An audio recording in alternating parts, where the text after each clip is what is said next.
بسم الله والصلاة والسلام على رسول الله. عندنا اليوم قرص إرباج أو ما يسمى الباور، اللي هو الملف اللي تحت السكان اللي فيه كيس الإرباج السكان وموصل الهبل.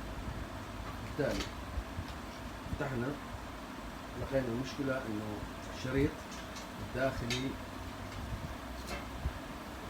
منقطع. طيب الحين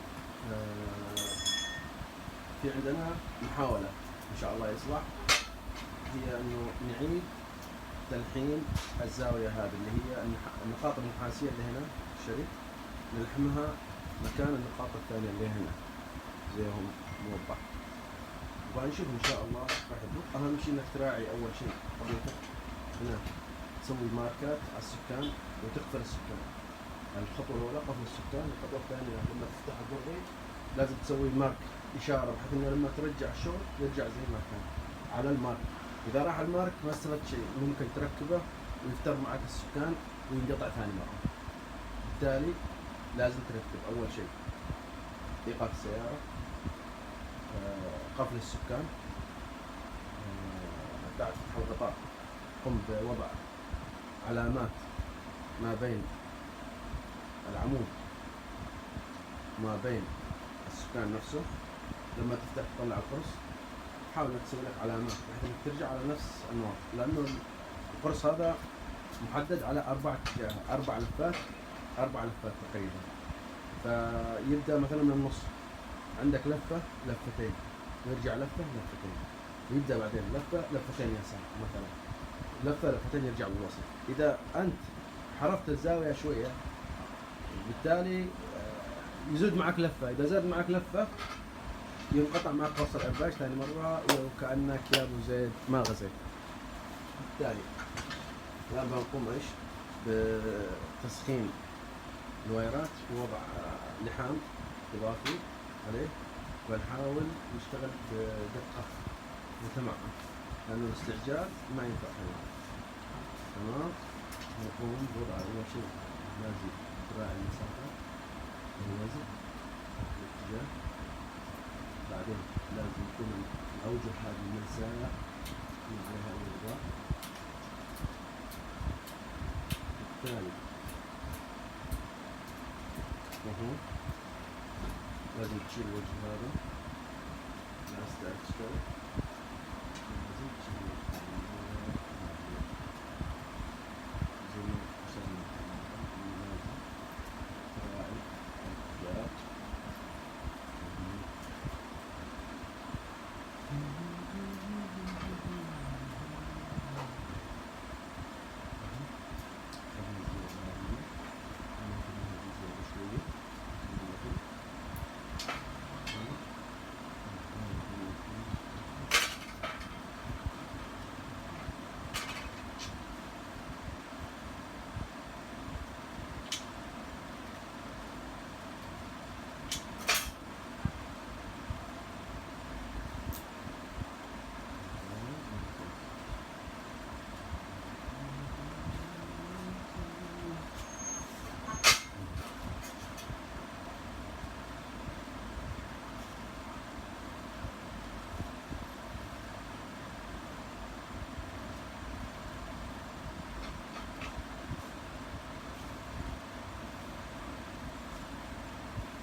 hello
كذا انتهينا من المرحلة الأولى. نظفنا الريش، أعطيناهم الحين حقين جديد الآن بالوصل. طبعا سيكون الاتجاه هذا يعني الحين بهذا الجهة. نبدأ أول شيء نعدل الريش. نبدأ نعدل الريش.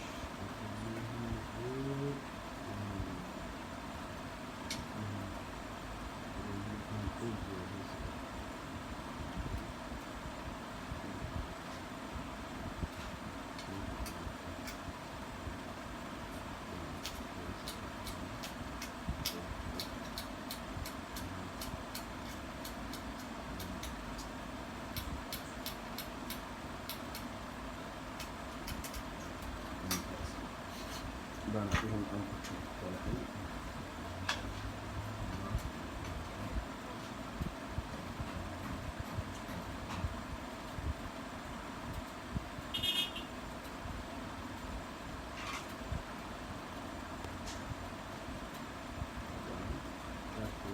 تدخل على الكاميرا أساس ما يعطي حرارة زيادة.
معاك شوية هيك شفاف. ليش تيك على أساس توزن قياسك. حلو، خطوة بخطوة وما تستعجل. لما استعجلت تصير مصيبة.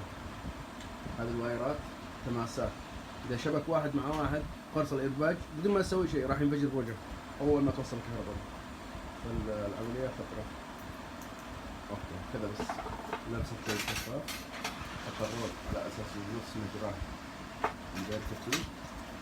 حلو، تعطي لفة.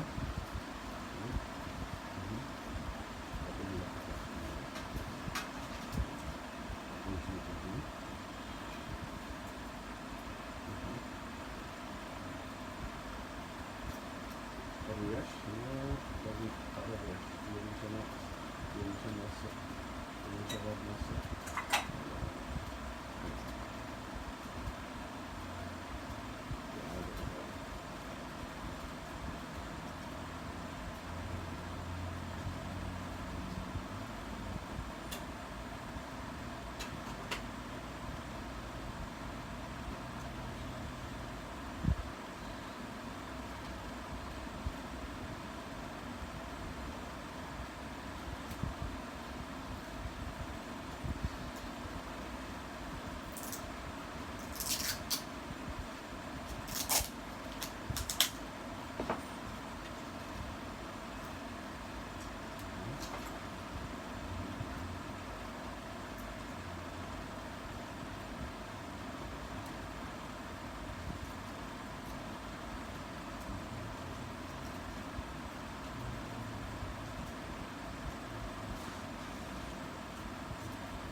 الكبير.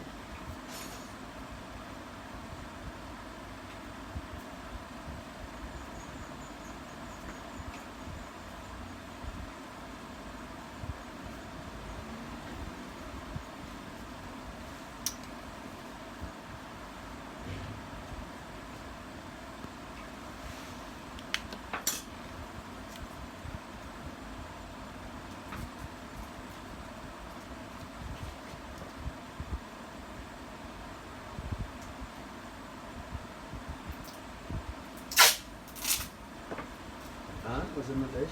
الريش النحاس. ما في داعي تروح تشتري قرص رباط ولا شيء. إذا أنت فاضي في البيت طبقها بروحك. شوف الحين هنا النحاسات هذول مع بعض توزنهم مع بعض لا يلتبس.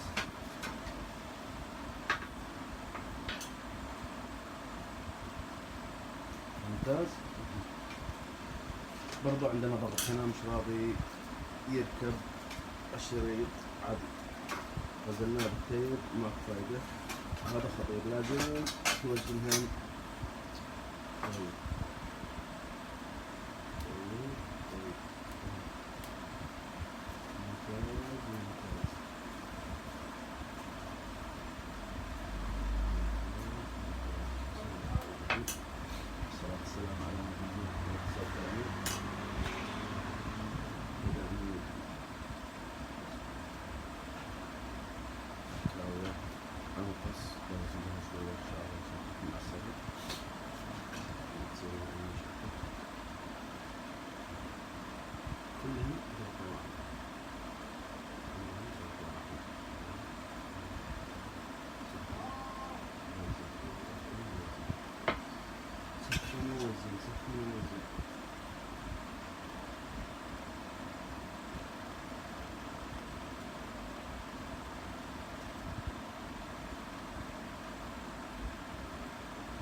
واحد مني شك يسوي مصيبة. طيب ما علينا.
كذا نحن خلصنا المهمة بنجاح إن شاء الله. كذا اللحم كل النقاط إن شاء الله ما فيش أي تواصل بين النقاط كلها. طبعا الآن نفك الكلب هذا عادي. الآن كبرت والله أصبح يرتبط مع النقاط كبرت.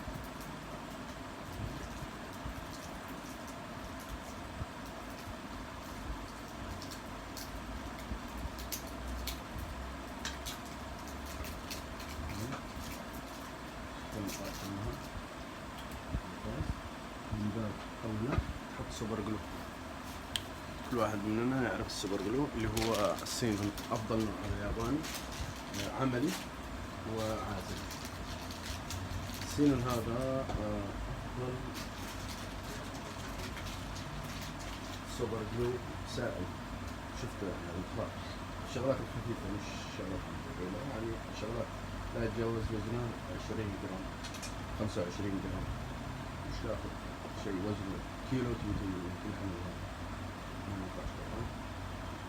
الآن بنعطيها ايش؟ زي عملية العزل والتثبيت الإضافي على أساس ما يفصلش معك هذا. حلو؟ نعطيه هنا خلاص. الآن معزول ملحم خالص، شغله كالعادة، شغل مضبوط. الآن بناخذ الزوائد هذه، ممكن نسوي إزعاج في الملف يطلع صوت يكتب أي شيء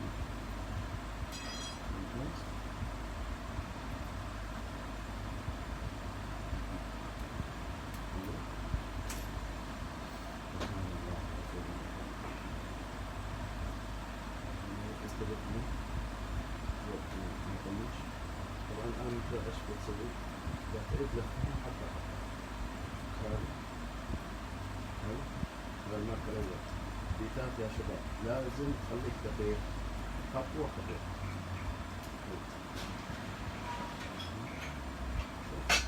ما عليك إلا ايش؟ انك تعيد اللف تطلع غير. الآن احنا على وشك تختيم. أنا طولت الفيديو على أساس يعني نقضي وقت مع بعض. طبعا بتوزن الآن بتوزن على راحة ليش؟ على راحة السترينج شريط الآن يلف لفتين. الآن بنحطيها اللف تبعها. هذا اللوك اللي قطع له يكون جوال هذول كذا نسكر عليه عشان يطلع كلام.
بعد ما تركبها هذه إذا تأكله حول واحدة أساسية من ستريت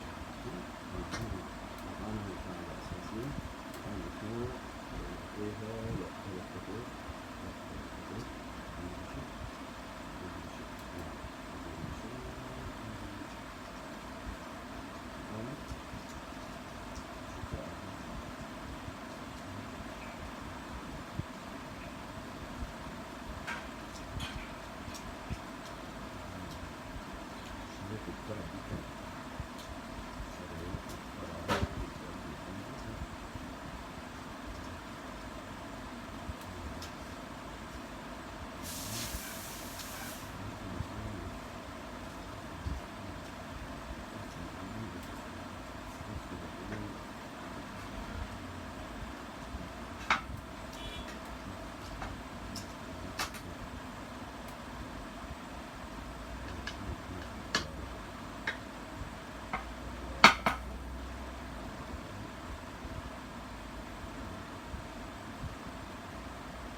كذا خلاص احنا قفلنا.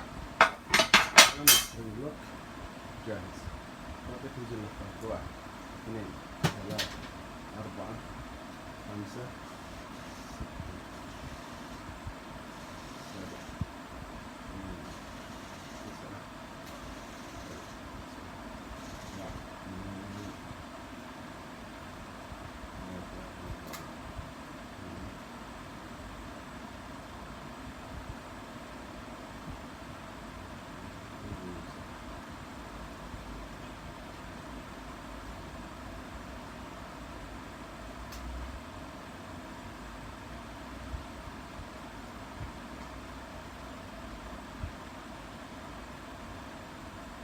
هذا آخر. كذا الآن مسك البريك. حلو. مسك البريك بنروح نشوف بعدين السيارة شوي. الآن بريك كذا مسك وراح توزن على البريك هذا آخر بريك. آخر بريك هنا يعني آخر اللفة. راح توزن 1 2 حلو ونص كذا.